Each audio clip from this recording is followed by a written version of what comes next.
just thank you that, Lord, not just when the music fades, but when, Lord God, when we come to the end of ourselves, when we come to the end of our good ideas, when we run out of answers to questions that we're desperately searching for, when we just stop for a moment, when we allow everything to be stripped away, Lord, when we just simply come just as we are, there we meet you, there we find you, there we see you. And Lord God, I thank you that you've called us to be worshippers.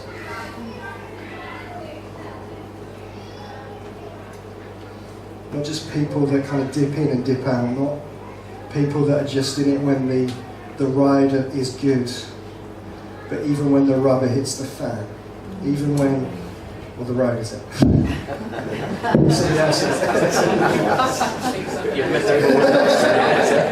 The rubber can hit it today.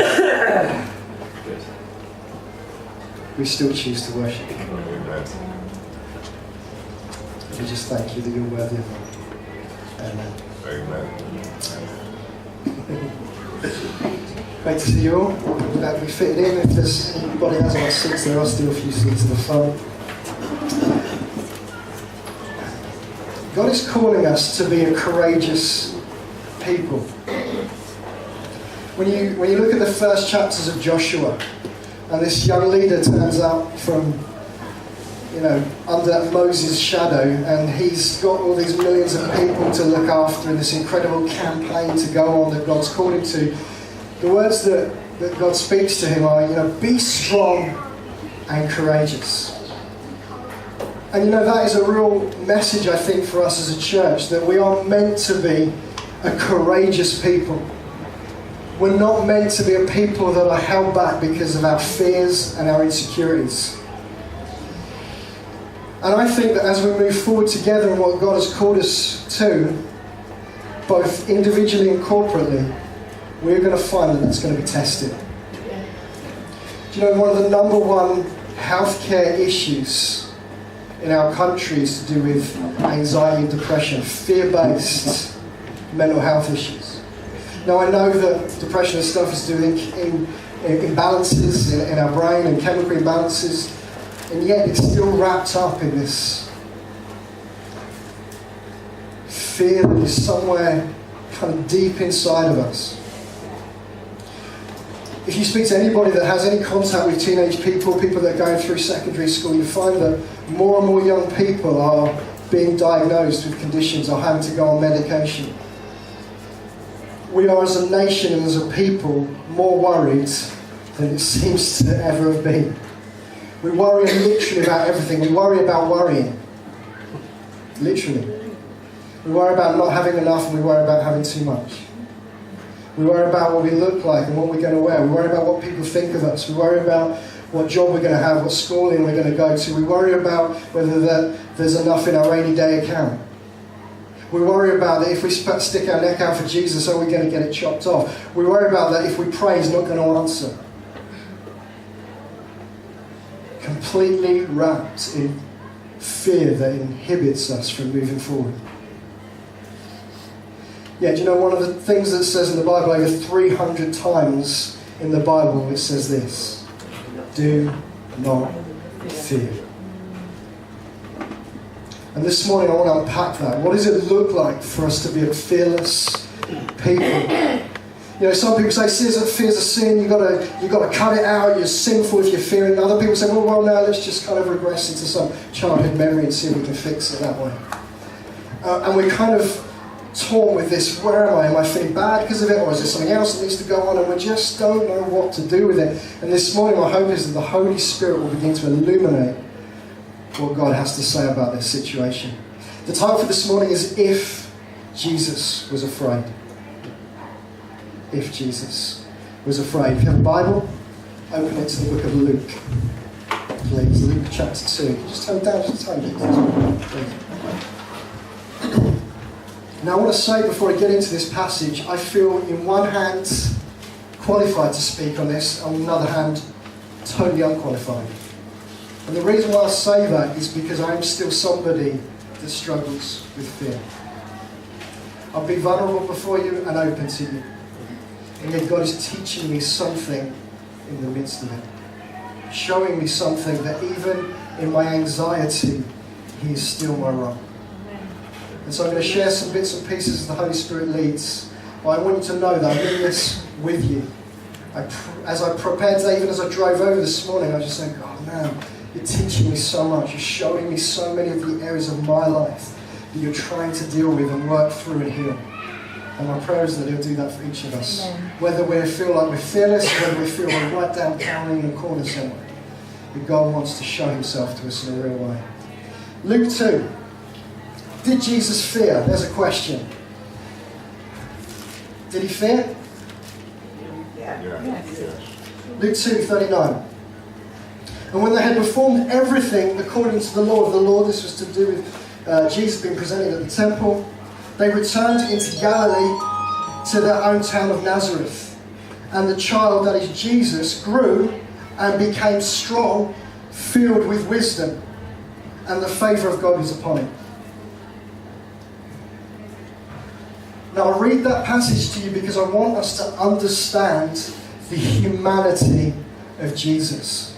And you've probably heard me talk about this many times before, but it's important for us to understand this subject of how Jesus dealt with the pressures and the anxieties and the fears. We need to understand how Jesus lived on this earth, fully God and yet fully man. That's why we can read passages about Jesus that He grew in wisdom, that He wasn't able to operate just in His own understanding because He chose to lay it aside. The humanity of Jesus means that He chooses to become just like us. Philippians 2, humbled Himself, came in the image of man, even though He was God's. Yet He became one of us so that He could fully identify with us. And sometimes we often use that passage to do with temptation. Jesus understands the things we're tempted with. But I want us all to understand that He understands the full spectrum of emotions that you and I go through. And yet He did it without sin. So Jesus grows in His understanding because He limits Himself as a human being, still fully God, still fully man, to fully identify even with our anxiety and our depression and our fears and our worries. Luke 22.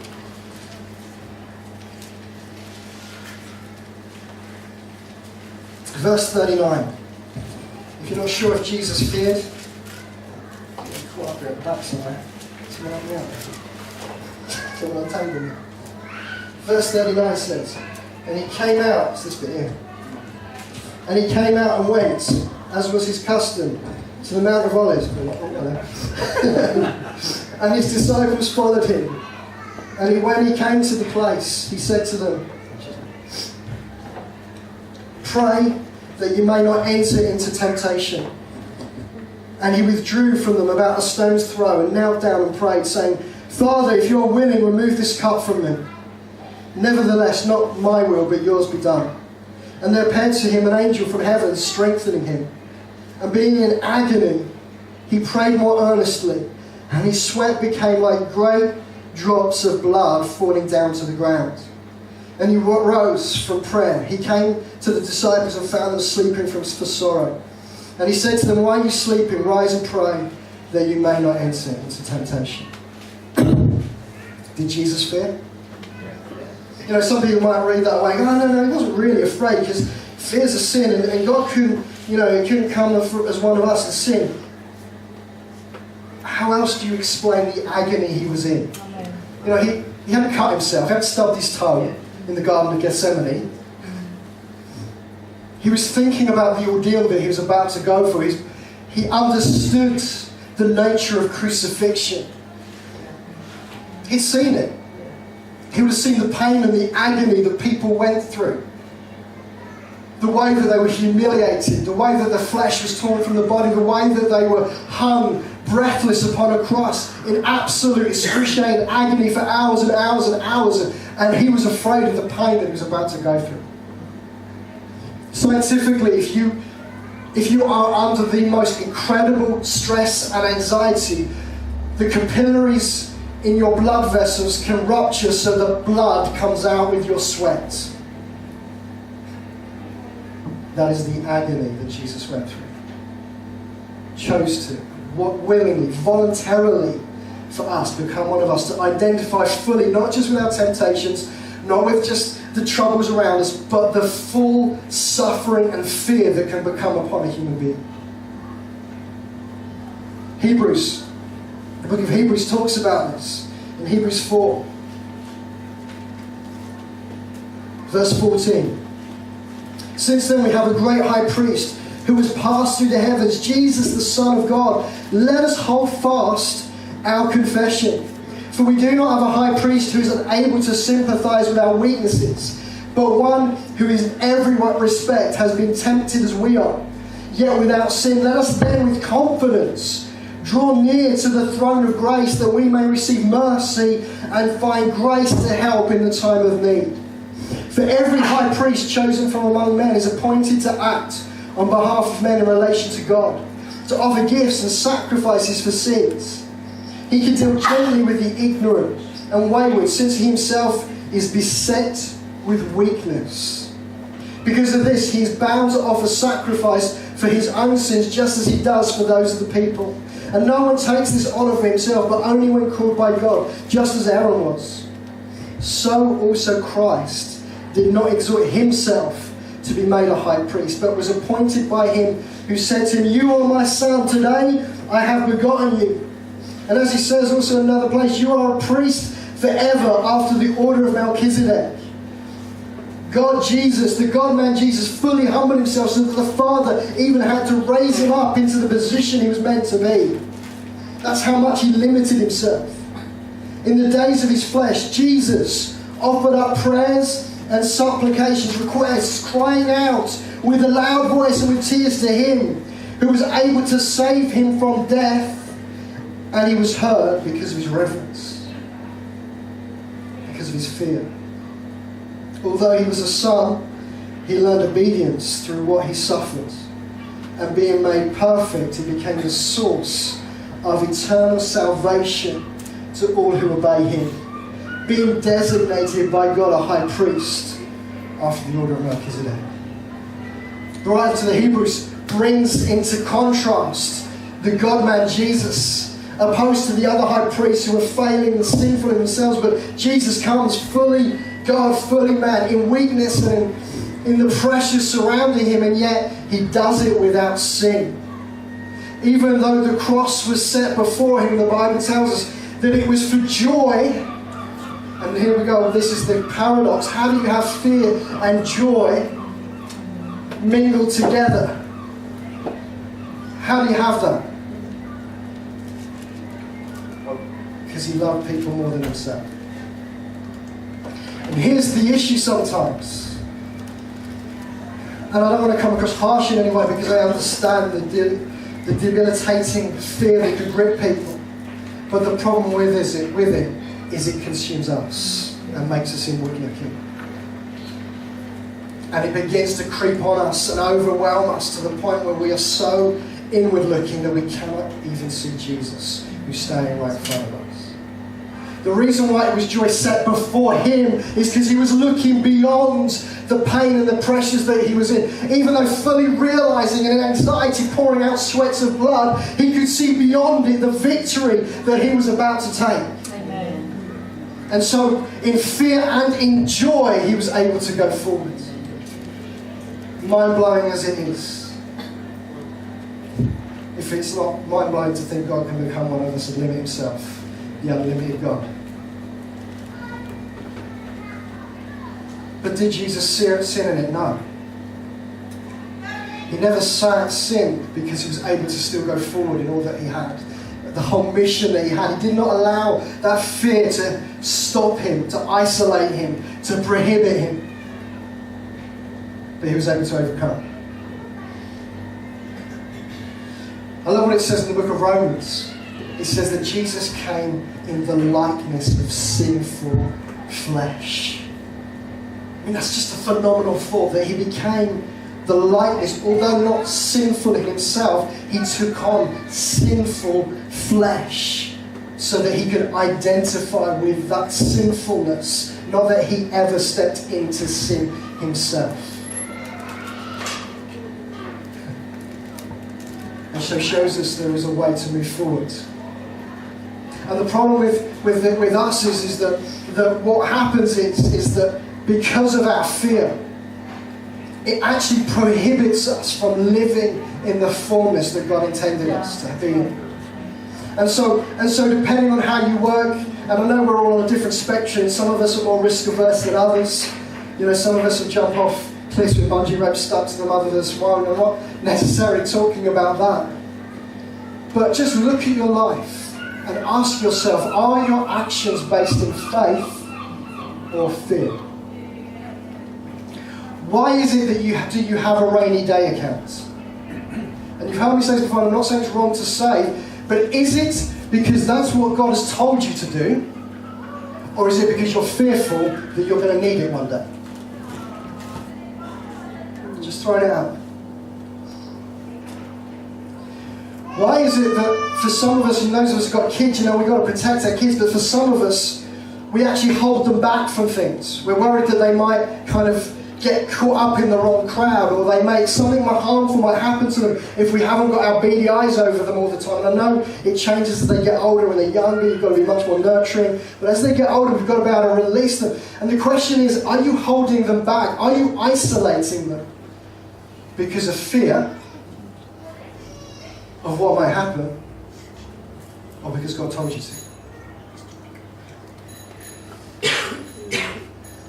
Every question that we can ask, your job, your social life, your personal life, the experiences you have around you, do you operate in faith or fear? What governs the decisions that you make?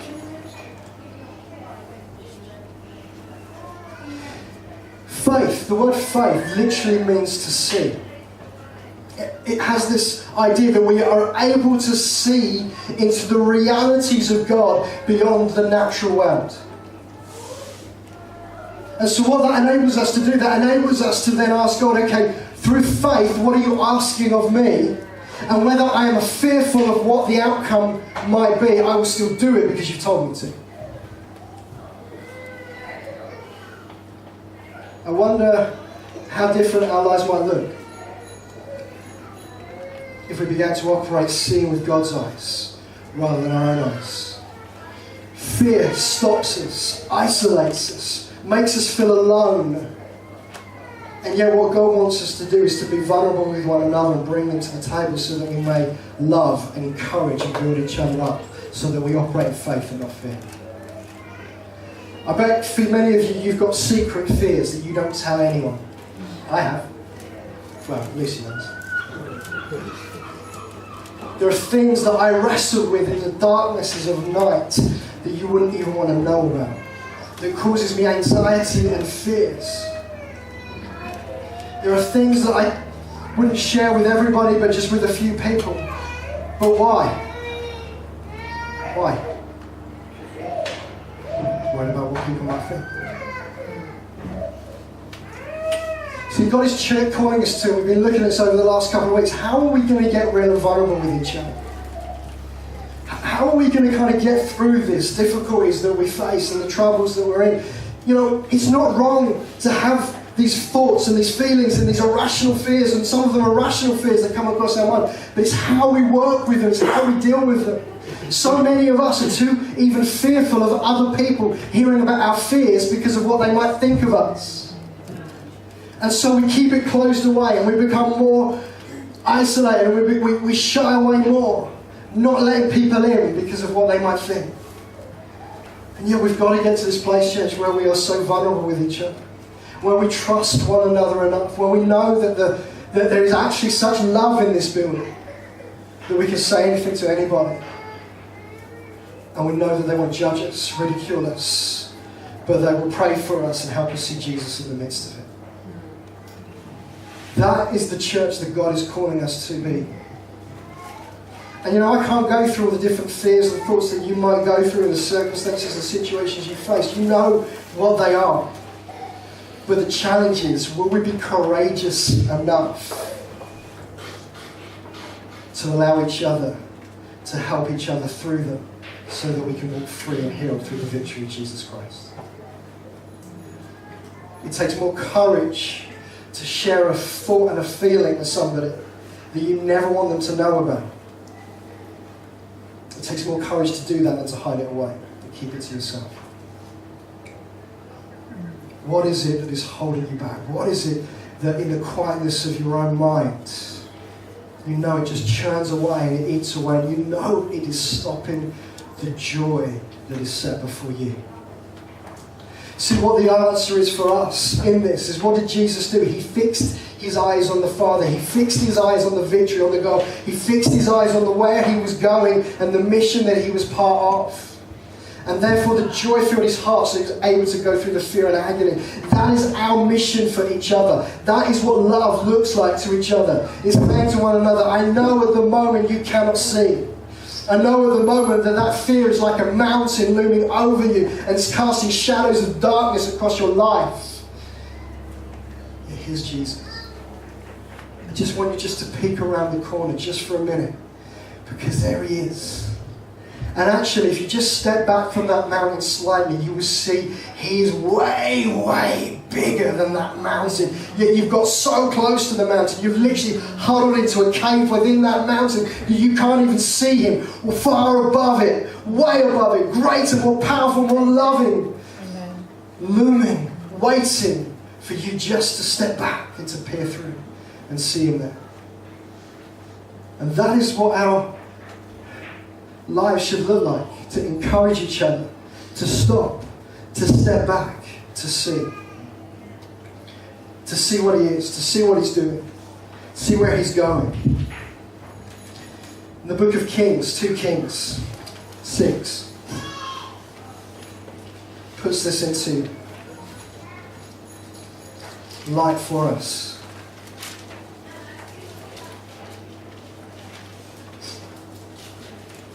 Verse 11.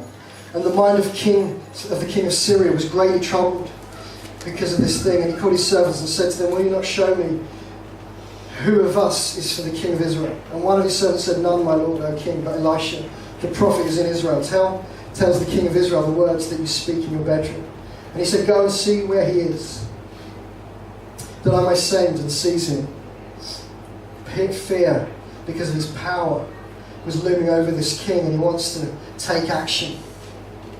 See, fear doesn't always hold us back. Sometimes it causes us to make rash decisions as well. Behold, he is in Dothan. So he sent their horses and chariots and a great army, and they came by night and surrounded the city. When the servant of man of God rose early in the morning and went out, behold, an army with horses and chariots was all around the city. And the servant said, alas, my master, what shall we do? He said, do not be afraid. For those who are with us are more than those who are with them. Then Elijah prayed and said, oh Lord, please open his eyes that he may see, that he may have faith, that he may be able to see beyond the mountain of the enemy before him. So the Lord opened the eyes of the young man, and he saw the mountain was full of horses and chariots of fire all around Elisha. Greater is he that is in us than he that is in the world. Do you know he's saying got a third of the demons? Jesus got 2/3. If that's not enough, he's kind of like way bigger anyway. Amen. We just need to see.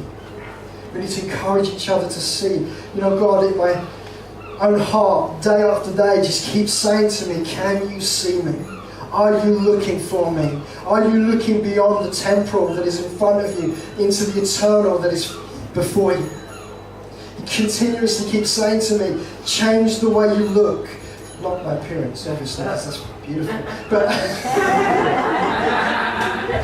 the way you look, the way you see, change it. Stop being so temporal, stop being so consumed by what's before you. Stop basing decisions on the immediate things that happen, and stop basing decisions on your fears and your anxieties. Stop allowing that to dictate your life. Look and see that there is an army surrounding you, chariots of fire, God's army at our disposal defeating every one of the enemy's schemes. Hallelujah. And if that's not enough, Jesus triumphed over it for us through the cross of his pain and our sin upon himself.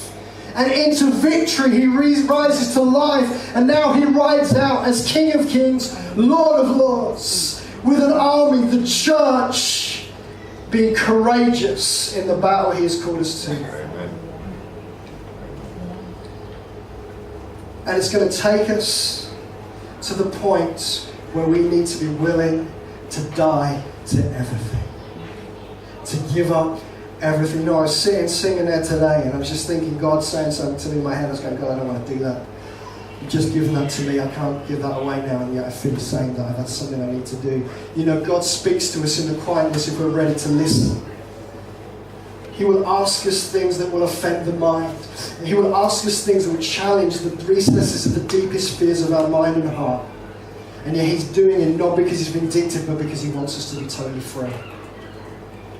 And when we see him for his glory and his love, there is no place for fear. Look what 1 John 4 says. Verse 13, by this we know that we abide in him, in Jesus, and he in us, and he's in us, because he's given us of his Spirit. And we have seen and testified that the Father has sent his Son to be the Saviour of the world. Whoever confesses that Jesus is the Son of God, God abides in him and he in God. So we have come to know and to believe the love that God has for us. Do we know and do we believe that love that he has for us that will enable us to say yes to any one of his requests? God is love, and whoever abides in love abides in God, and God abides in him. By this is love perfected with us, so that we may have confidence for the day of judgment. Because as he is, so also are we in this world. Phenomenal statement that because of Christ's death and resurrection, the way that he is in the world, so are we in victory, in triumph over Satan, sin and death, over every one of our fears. Because there is no fear in love, but perfect love casts out fear. For fear has to do with punishment, and whoever fears has not been perfected in love. We love because he first loved us. If anyone says, I love God, he hates his brother, he's a liar.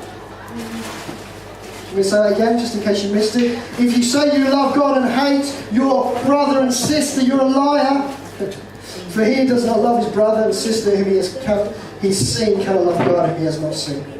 And this is the commandment we have from him: whoever loves God must also love each other.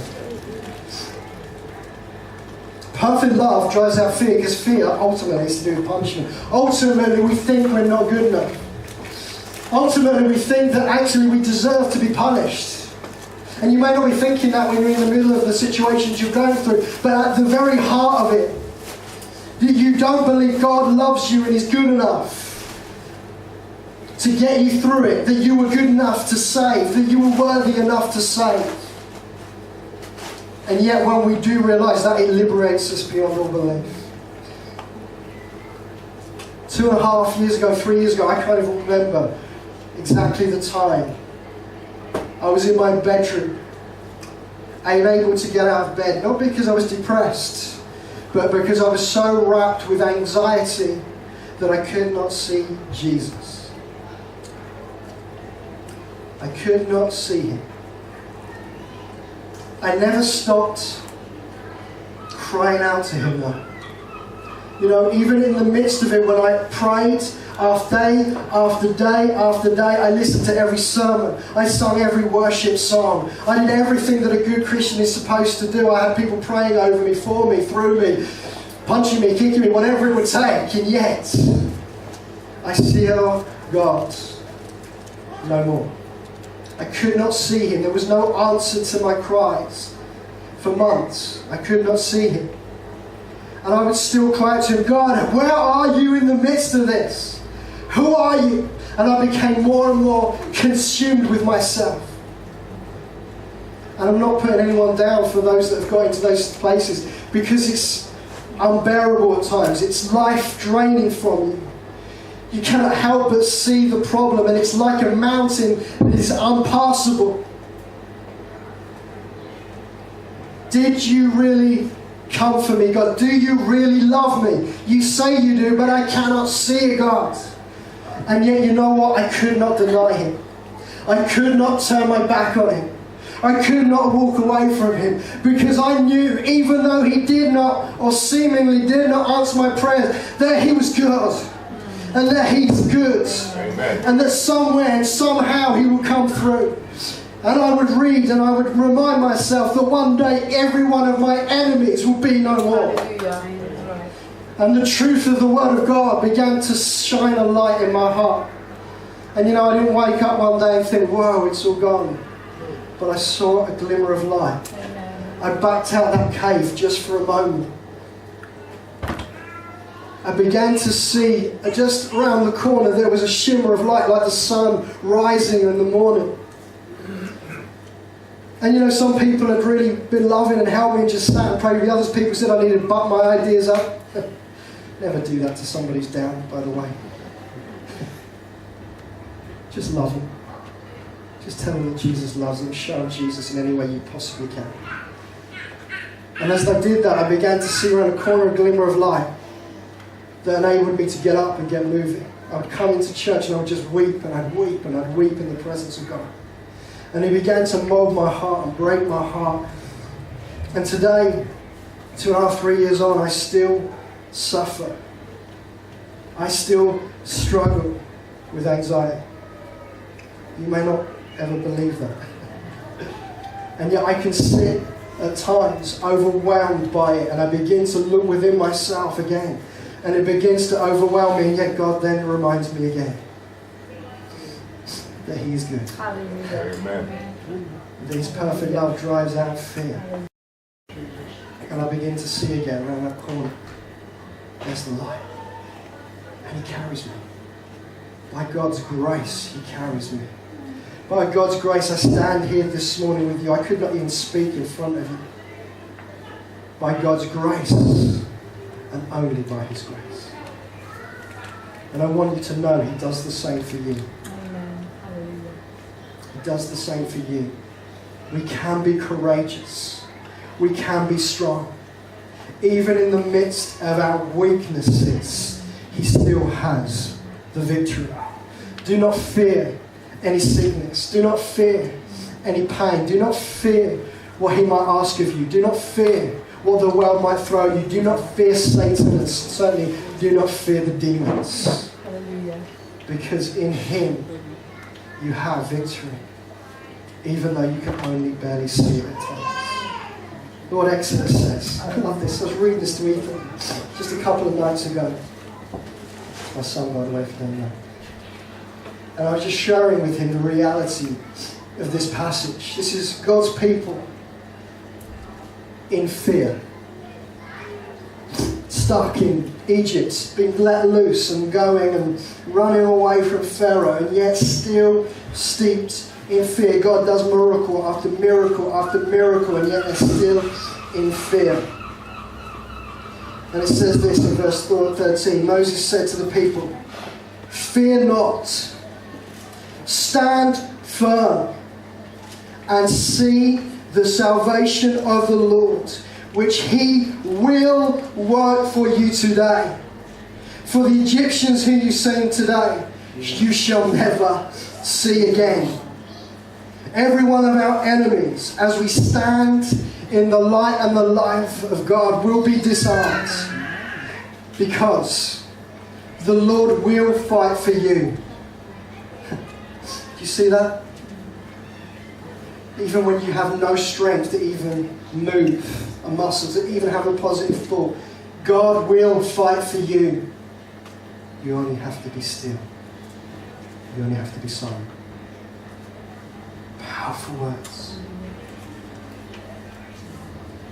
Powerful words that can we just stop for a moment, step back into the light of God and allow him to show us his salvation for us.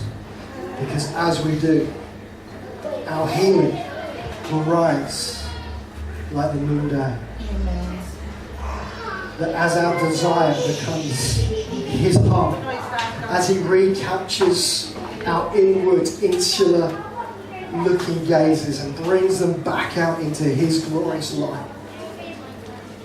We are drawn into a presence that deals with every fear, every anxiety, every worry, every sin, every sickness. Because it is life that we conquer.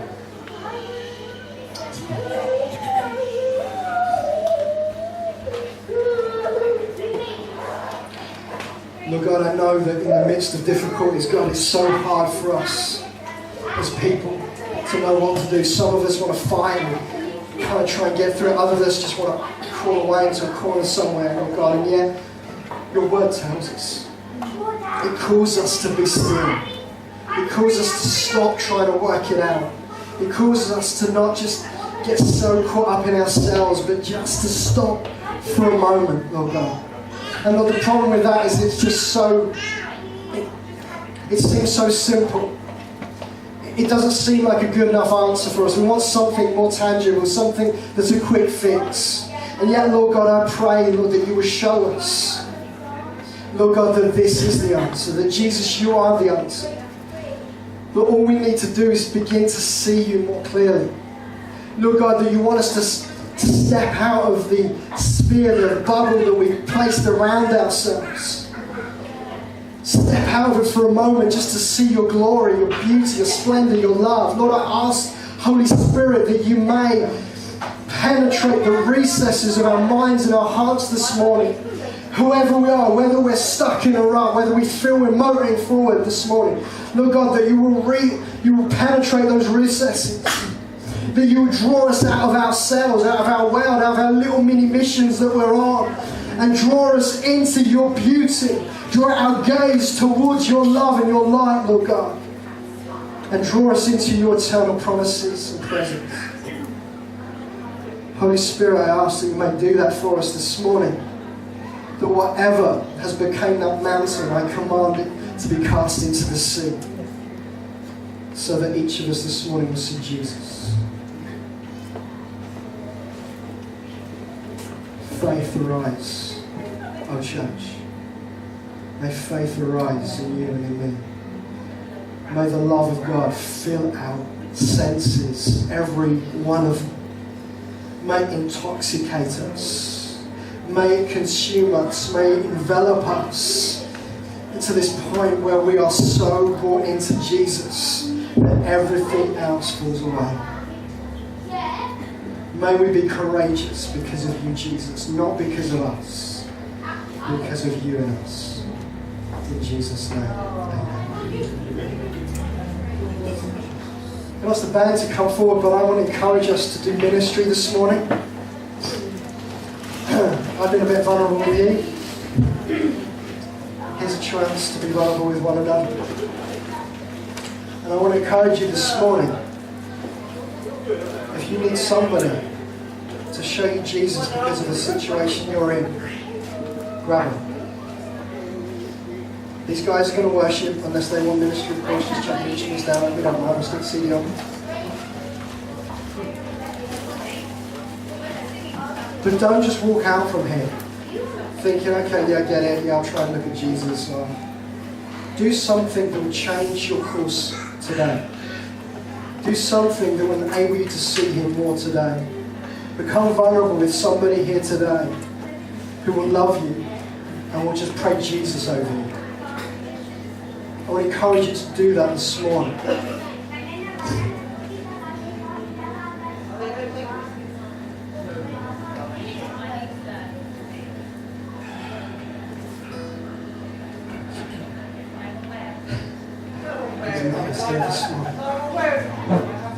Just sit for a moment. Come on.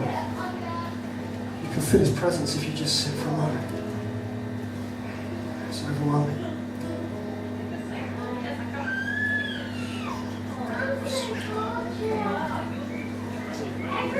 Just reach out to him. He's available to you. He's available to you this morning. It's a love like no other. This room is pregnant with Jesus this morning. His presence is so tangible.